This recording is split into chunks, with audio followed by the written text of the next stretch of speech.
Paolo is shook as soon as he notices Isabella. He gives this look like his world is about to start crumbling. Like, I can dog on this number all I want, but I was obsessed with it as a kid. The Lizzie McGuire movie follows Hilary Duff as Lizzie McGuire while she and her class take a trip to Rome following their 8th grade graduation. But everything changes when a rejected character from That 70s Show asks her to commit identity theft. With so many twists and turns, this movie was definitely a choice. I don't even know where to start with this because I knew this movie would be bad, but I didn't know that it would be so bad that I would want to stick forks in my eyeballs. I think I would rather do my taxes than watch this movie again. The movie opens up with Lizzie getting ready for her graduation, and her brother, for some reason, is obsessed with filming her.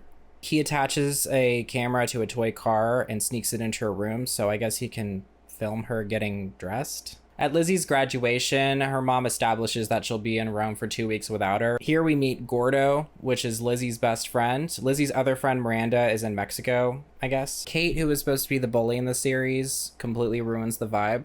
Only you would think that you could hide that powder blue puffy sleeve. It's kind of a peasant dress, but it might just be a baggy disaster of questionable fiber content that you wore to the spring dance. Lizzie McGuire, you are an outfit repeater. Oh no, an outfit repeater. God forbid. I like how everyone's looking around like, what did she just say? I would just look at her and laugh, and then I would hit her. Jerk! Lizzie tells Gordo that they used to be best friends and then she became popular. Typical early 2000s lore. I like how when Lizzie goes up to Mr. Escobar, she compliments his aftershave. Nice aftershave. Oh, thank you. Margaret Chen, who is the class president and supposed to be the one giving the speech, either has Ebola or a very bad cold. Margaret Chen either has Ebola or a very bad cold. So because of Margaret Chen's absence, Lizzie, who is the class treasurer, now has to give this last-minute speech. Well, I'm sorry, but you're not buying your way out of this. Why did you have to say that? Lizzie looks like she has some kind of iron deficiency. Unsurprisingly, during the speech, she does an abysmal job. We then have a ha-ha funny moment where Lizzie falls and she brings down the entire curtain. Hilarious. We cut to a shot of Lizzie's brother filming the whole thing, and he's like really excited about it. That's his whole personality, is just filming Lizzie doing embarrassing things. And then on the way to the airport, we find out that the video of Lizzie falling and pulling down the curtain made it on Good Morning America. I guess it was a slow news day. There's this weird subplot of Lizzie's brother, Matt, selling videos of her doing embarrassing things on the black market or to news outlets or something. So Miss Ungermeyer is the chaperone for this trip, and she's also the high school principal.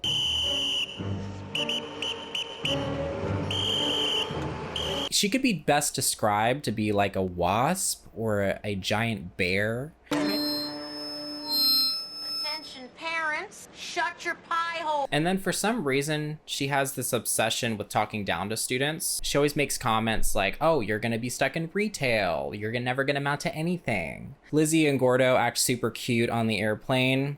I wonder where their relationship is going to head by the end of the movie. When they get to the hotel, Miss Ungermeyer goes over this long tangent about how nothing can ever get past her, and she even points out that the assistant manager is some ex-Italian Navy guy who is super intimidating, Giorgio. We serve at the 5 the cookies. I'm sure none of them will sneak out with this big security operation going on. Then Miss Ungermeyer makes a comment about how Gordo is acting unattractive. Well, being a spineless little jellyfish is almost as unattractive as being a little brown noser.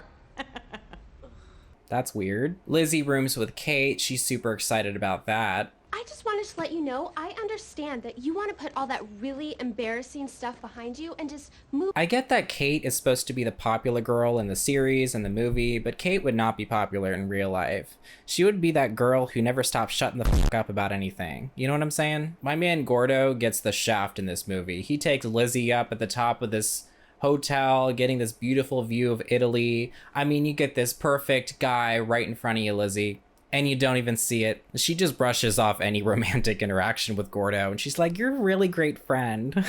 The first stop that the class makes during their trip is at the Trevi Fountain, and Lizzie makes a wish at the fountain. Immediately once she makes a wish, Paolo notices her. He's supposed to be this big Italian pop star, which we'll get into, but for starters, I thought that he was in his mid-20s at least, but the movie goes on to explain that he's supposed to be 17 years old. He mistakes her for this woman named Isabella, who we later find out is Paolo's singing partner or ex-singing partner at this point. They're not together anymore. When all the students get back to the hotel, stranger danger, I guess, followed her there. And he is just pushing on about this Isabella thing. He's like, you look so much like her. After he goes on about how much she looks like Isabella, all these fans start showing up and they want to start taking pictures of Paolo and Lizzie. But they obviously think that Lizzie is Isabella. Some random lady shows up and gives Lizzie a cheese wheel, and aren't those supposed to be really heavy and expensive? Lizzie notices a billboard of Paolo and Isabella, and then she realizes how much she resembles her. This photo reminds me of something that you would take in a JCPenney photo studio. I'm sorry. I'm here with my school, so I can't. Forgive me if I embarrassed you. It's just Great, good job, Lizzie. Ignore the strange man. Go back to your group and pretend like he doesn't exist. She's not going to ignore him. Paolo wants me to meet him at the Trevi Fountain tomorrow. So go. Gordo gives Lizzie some really bad advice. Like, if I was Lizzie's best friend, I would tell her to stay away from this guy. Lizzie's plan, as recommended from Gordo, is to sit in bed and pretend to be sick. So that way the group leaves without her and she has a chance to sneak off. The doctor here is doing a whole lot of nothing. Ask yourself why a beautiful young girl, on her first visit to Rome, wants to lie in a bed all day. I can think of a million reasons why. So Lizzie does what any 14-year-old girl would do in a foreign country. She sneaks out to go meet with some random guy she just met. Not only that, but let's get on a moped. So we go back to the subplot of Matt selling footage of his sister as blackmail. And apparently this girl Melina is in on it too. She kind of acts like some kind of mob boss and she's really mean to him. Oh, you're weak! Weak! Don't do anything without consulting me first. You rock. I don't really get this subplot. I mean, I guess with Good Morning America and CNN writing checks over to them, they're doing something right, but she's like really mean to him and he kind of likes it. So Lizzie asks Paolo if he still loves Isabella since they're separated. Paolo responds by saying, yes, of course I still love Isabella, but like a sister. They apparently used to be in a relationship and then split up, but Paolo makes it really obvious that he's conditioning Lizzie because she looks a lot like his ex, which is creepy. Imagine you break up with someone and then they're immediately with someone who looks exactly like you. That's weird. And then Paolo pulls the classic crazy ex-GF move on Lizzie. And then Paolo's plan starts to spill when he mentions that he had this crazy idea when he saw her. I had this crazy idea that maybe you could help me. Oh, I can't. It's too... Please. Okay. No, I can't. Okay, but just because you kept pushing. Oh my god, this scene just drives me crazy because Paolo is just manipulating her. So Paolo reveals that he wants Lizzie to impersonate Isabella, but to help her, of course. So Paolo tells Lizzie that him and Isabella are supposed to present an award at the International Music Video Awards, but Isabella is refusing to present the award with him. He paints it out to be like if Isabella doesn't do this, then the record company is going to sue Isabella. And being the caring person that Paolo is, he doesn't want that to happen. So he needs Lizzie to pretend to be her. Of course, without Isabella knowing about any of this. So caring. Paolo says that he's not worried about himself because he writes his own music. He's good. He even gives a really convincing example. I don't know where it comes from. It just comes from me. La la la la, see? But according to Paolo, Isabella, she lip syncs. But it's a secret. No one knows that she lip syncs. Lizzie can't repeat this to anybody because it would ruin Isabella's reputation. And Paolo doesn't want that. He's a caring man. He's a good person. So Paolo presents this wacky and zany idea that Lizzie pretends to be Isabella to present an award at the awards show. Remember, folks, he asked Lizzie to pretend to be Isabella to present an award. Just remember that information, okay? Lizzie is hesitant, but Paolo gives those darn puppy dog eyes, and Lizzie just can't resist. I mean, who could say no to a face like that? Lizzie's like, sure, let's steal this woman's identity and not tell her. Lizzie sneaks back into the hotel to bring Gordo up to speed, and she talks about how magical her day was, that it was the best day of her life. She thanks Gordo for inspiring her to do this and really pushing her to go take chances and go on adventures. She's obviously very love-struck, and she says that she feels like she's known Paolo her whole life. Ugh, soul-crushing. My man Gordo. He tries, and he just gets the shaft. Then we see these two knuckleheads browsing the Italian internet and see a photo of Lizzie taken by paparazzi. She, like, pushes him again. Okay, let's see what this says.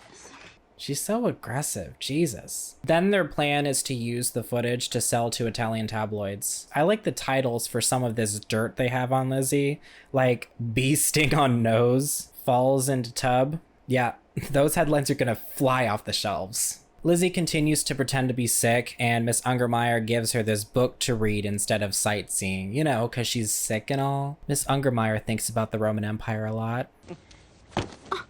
The rise and decline of the Roman Empire. So the next day, Paolo takes Lizzie to some Italian shopping district, and Lizzie's already pretending to be Isabella. It's just weird, because not only is it weird that she's impersonating this woman, but she's also really bad at it. Who did it? The island that we were on was really, really sunny, so it was just the sun. Sun? We must get sun too, no? Your hair's that blonde from being bleached in the sun? That's very convincing, Lizzie. Good job. They're all fooled. Remember, adults are idiots in Disneyland. Wouldn't they recognize something at this point? I mean, her hair is different, her attitude's different, she doesn't speak Italian. The list just goes on. The staff brings Lizzie a bunch of stuff while she waits, including a phone. What's she gonna do with that? Like, is she gonna make phone calls while she eats snacks? Gordo notices two locals that have a tabloid with Lizzie's face on it, so naturally he walks up and asks who they think the woman on the cover is, and they explain to him that, oh, that's Isabella, that's this international pop star. So back at the store, Paolo is explaining to the staff that the reason that she's not speaking Italian is because their new single is in English. So Isabella is strictly speaking English for right now, guys. So they manage to fool everyone, and we get a montage of Lizzie trying on a bunch of terrible designer clothes. Not only are they ugly, but they're just, none of them are practical at all for an award show. So it's like they're just wasting time, I guess. Like, she can't even move in half of them, and the other half are just straight up bad looking. But I guess this is the joke of the montage. It's supposed to be a haha funny scene. Lizzie almost spills the secret by making some comment about her spring fling, but she saves it with this really convincing Italian accent. Look at all of you. You think that I'm American. I am how you say, awesome? Look at this idiot. She has no clue. I mean, at this point, Lizzie is full on embracing this impersonation act that she's doing. I mean, she's got her hair done. She's getting some new clothes. She's going to an award show. She's doing cartwheels. She's even signing autographs. I like how she starts to write Lizzie on some guy's arm and then crosses it out and puts Isabella. Of course, while they're outside, they happen to be right in front of Lizzie's class and have to hide again. Kate is like filming with this camcorder, looking at Italian men like a weirdo. I like Gordo's save. He just stands in front of the camera. So after that, Lizzie and Paolo race to the hotel so they can get there before Miss Ungermeyer does. Lizzie does the old hair dryer to the forehead trick, and then Miss Ungermeyer is pretty convinced that she's still sick, so she asks Kate to keep an eye on her. Kate, who has now been personally affected by Lizzie's adventures, calls out Lizzie for sneaking out. She's like, I know you've been out, you got your hair done, you got a new outfit, you got a manicure, and all of these things are details that a fully grown adult would be able to recognize. Lizzie brings her up to speed, and Kate's immediate reaction is to be surprised that all of this stuff didn't happen to her. You're surprised that this didn't happen to you? And not Lizzie? Hilary Duff? You're surprised that this happened to her and not you. Kate then promises to be quiet about the whole thing, and I was just waiting for the caveat. Like, really, what's in it for her? So, like, all of a sudden, Kate is just going to be nice to her. But no, she's just going to cover for Lizzie and expect nothing in return. So Gordo tries to come in, and Lizzie's basically like, Kate figured it all out. Figured out what? You told her everything. You literally sat and explained to her in detail what happened after she pointed out your hair being done. So no, you told Kate. So Gordo shows Lizzie and Kate the tabloid that he found, and immediately they're just gawking over it. They completely ignore Gordo about Paolo lying to Lizzie, specifically about the part in the tabloid where Lizzie and Paolo are supposed to sing at the award show now. Remember when Paolo said that they were just supposed to present an award? So yeah, they brush it off. They're like, oh, you know, you don't know these things, Gordo. You don't know what you're talking about. Gordo's just done, okay? Lizzie's being a bad friend, okay? Gordo's just trying to look out for her, and Lizzie's being a bad friend. You'd think at this point Lizzie would go run to Gordo and try and, you know, fix things up, but no. Lizzie quickly forgets, and she runs to go hang out with Paolo. who shows up in some go-kart looking thing. Back in America, Matt shows his parents some weird statistics about teenage boys preferring to date teenage girls over Italian girls. I think he's supposed to insinuate that while Lizzie is in Italy, that she's going to be hooking up with some guy, which, after these statistics go nowhere, Matt admits that he really just misses his sister and wishes he was home. This tugs Mom's heartstrings, and now I guess they're going to Italy. Like, they can't just wait a week. Back in Italy, Lizzie is sneaking past the blissfully unaware assistant manager again. What is this? A car? Look. Lizzie confronts Paolo about the whole singing situation, but Paolo just gaslights her about it. He makes it seem like it's Lizzie's fault because she told him not to call her at the hotel, and then he deflects the conversation.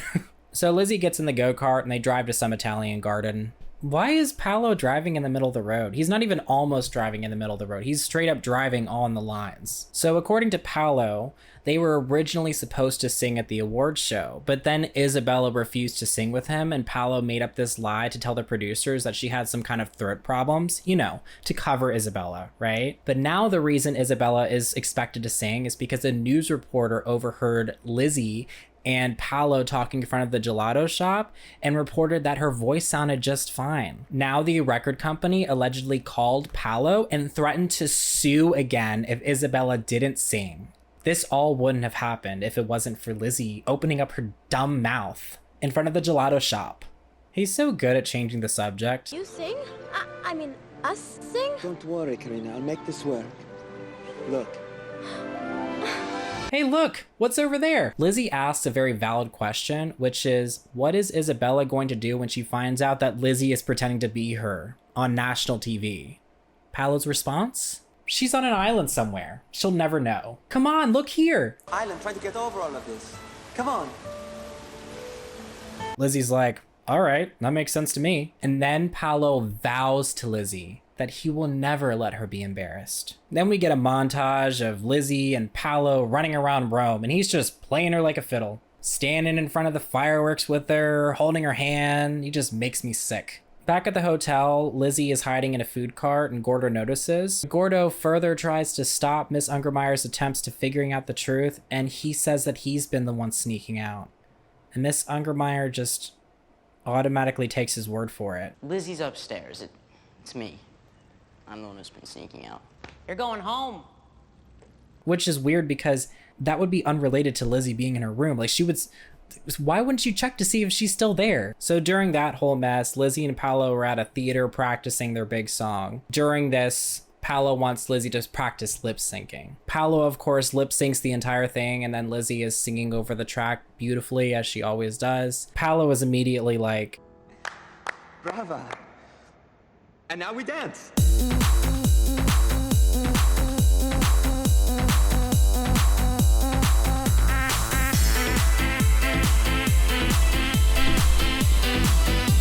So Lizzie gets back to the hotel and she tells Kate how she can't wait to tell Gordo about her magical day, but then Kate breaks the news to Lizzie. Meanwhile, at the airport, Gordo spots the real Isabella, who is also Hilary Duff, of course. And I don't know what they did, but they did a good job making them look like two different people. I don't know if it's the makeup or the bangs, but as a 6-year-old, I was completely convinced that these were two different people. Isabella is talking with the crowd about who, this person on the tabloid is. Gordo explains to Isabella why Lizzie has been pretending to be her, telling her how, Paolo made up this lie about her getting sued and lip syncing and the whole 9 yards. At night, Miss Ungermeyer checks up on Ethan while she's wearing nothing but a robe. Did anyone look at the scene and think, maybe we better not? Maybe this looks weird. I mean, he could have been changing. Lizzie's parents make it to the hotel and they're trying to talk to Giorgio asking where their daughter is, but Giorgio is of course completely useless. It's not until Miss Ungermeyer comes downstairs to ask why they want to see Lizzie, when they finally go back upstairs to see that Lizzie's actually snuck out. I like how the first person they question is Ethan. Like, what would he know? Why wouldn't they question Kate first? That's her roommate. Ethan, of course, breaks and tells them that she's pretending to be an international pop star, which is a huge shock to them. Lizzie and Paolo show up to the red carpet event, and some of these fans are just losing their marbles. I personally like this one. I like how Lizzie falls and then she gets up and everyone just starts going wild.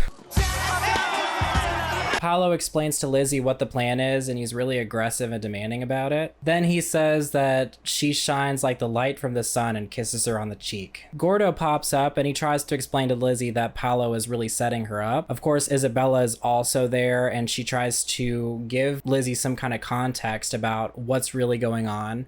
Basically that Paolo's a liar and that he's been using her to make Isabella look bad. Paolo's the one who lip syncs, not Isabella. He tries to tell her that Paolo is trying to embarrass her on stage so that everyone thinks that it's Isabella. I like how the backstage coordinator guy walks up and sees both Lizzie and Isabella and doesn't he like doesn't make the connection, and he just walks away. Like all those people casually walking around backstage don't notice that there's two Isabellas. And then Isabella convinces Lizzie by saying, "Are you going to believe this boy you are knowing your whole life, or this boy you are just meeting who says you shine with the light from the sun?" How could this man who I've known for 5 minutes lie to me? Lizzie tells Isabella to just go up there and sing instead of her, but Isabella tries to use this as a way to get back at Paolo so that they can turn on his mic and expose him as the lip singer. Miss Ungermeyer, Lizzie's family, and some other kids are trying to get into the venue without tickets, and the guards won't let him in. So Miss Ungermeyer commits battery. Lizzie gets on the stage and she starts the performance. I guess Isabella tells the sound guy to turn off Lizzie's mic so that Isabella can start singing instead of her. Paolo is shook as soon as he notices Isabella. He gives this look like his world is about to start crumbling. The sound people turn off his mic, and of course Paolo sings terribly.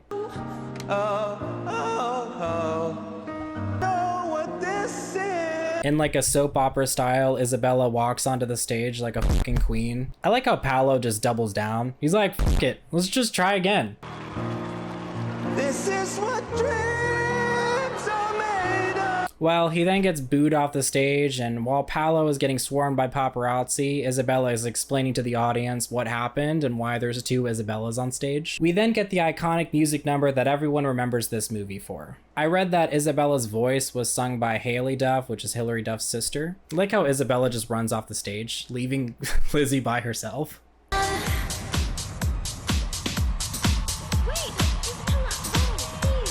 What I think is so funny though is that there are obvious moments of the song where the voice switches to Hilary Duff.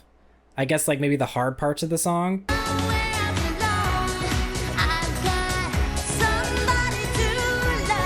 And they just stitched the vocals together like we wouldn't notice. Like, I can dog on this number all I want, but I was obsessed with it as a kid. Lizzie's family and her schoolmates all see her on stage, and they're just completely fine. They completely forgot about the fact that she ran off with some random stranger, and we even see Miss Ungermeyer doing the robot. This is my Roman Empire. After the show, Kate expresses how disappointed she is in Italy because she couldn't find a man when her man was sitting in front of her all along. Ethan just steals someone else's food and starts eating it, and the waiter's like, okay. Lizzie follows Gordo to the roof. She realizes that Gordo's been the boy she's wanted all along. They share a kiss, and they live happily ever after.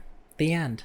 I asked the subreddit Zillenials if they had any memories or thoughts associated with this movie, and I got some really interesting responses. This one user said, the scene where she tried on the different insane designer outfits is literally part of why I chose fashion as a career path. The costuming of this movie is burnt into my brain forever in the best way. I made my boyfriend watch this movie right after we started dating. We've been together almost 7 years. That's very cute. What Dreams Are Made Of was my favorite song in the 2nd grade. Honestly, it's still catchy as hell. It is very catchy as hell. I watched this movie like 10 times when I was in Europe. The vibes are immaculate. This user says, I'll never forget how genius it was to use the hairdryer to fake a fever. I always wanted to do it to skip school, but I was too scared. Same 100%.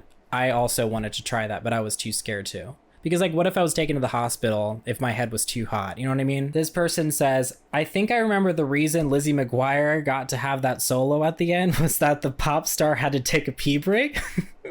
Also, this was my first introduction to Alex Borstein. Yeah, same here. All right, you guys, that was fun. Loved revisiting this terrible movie. It was a lot worse than I thought it would be. Please leave a comment below what movie you think I should do next, and we'll see you in the next one.